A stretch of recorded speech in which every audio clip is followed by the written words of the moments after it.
Hi అండి, నేను doctor Ravikiran, consultant rheumatologist Anu group of hospitals Vijayawada. So today మనం తెలుసుకునేది ఏంటంటే యాంకిలోజింగ్ స్పాండిలైటిస్. యాంకిలోజింగ్ స్పాండిలైటిస్ తో పాటు రిలేటెడ్ గా డిసీజెస్ అంటే సోరియాసిస్ ఉన్న వాళ్ళకి యాంకిలోజింగ్ స్పాండిలైటిస్ వస్తుందా అని క్వశ్చన్స్ ఉన్నాయి, లేదంటే ఐబిడి ఉన్న వాళ్ళకి యాంకిలోజింగ్ స్పాండిలైటిస్ వస్తుందా అనే క్వశ్చన్స్ ఉన్నాయి.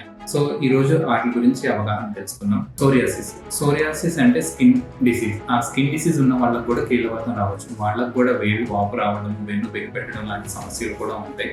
అలాంటి వాళ్ళు కూడా రెగ్యులర్ గా రొమటాలజిస్ట్ ని కన్సల్ట్ అయ్యి ట్రీట్ చేయించండి. లేదు అంటే కనుక వన్స్ వెన్ను బిగబెట్టడం కానీ వెన్ను డ్యామేజ్ అయిన తర్వాత ఈవెన్ మెడిసిన్స్ వల్ల అంత ప్రభావం ఉండదు అనమాట.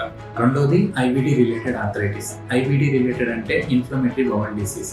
ఇలాంటి వాళ్ళు తరచుగా విరోచనాలతో ఇబ్బంది పడడం, విరోచనాల్లో రక్తం రావడం, ఇలాంటి సమస్యలతో బాధపడుతుంటారు. అలాంటి వాళ్ళకు కూడా కీళ్ళవాతం వచ్చే అవకాశాలు ఉన్నాయి. సో అలాంటి సమస్యలు ఉన్న వాళ్ళు ఇంకా జాయింట్ పెయిన్స్ కానీ వెన్ను నొప్పి కానీ అలాంటివి ఉంటే కనుక దగ్గరలో ఉన్న రొమటాలజిస్ట్ ని కన్సల్ట్ అయ్యి ట్రీట్ చేయించుకోవాలి.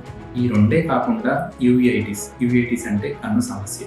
సో అలాంటి ఇబ్బంది ఉన్న వాళ్ళు రొమటాలజిస్ట్ ని కన్సల్ట్ అయ్యి ఎవాల్యుయేట్ చేయిస్తే కనుక వాళ్ళు తరచుగా ఇలాంటి ఐ ఇబ్బంది పడకుండా ఉంటారు.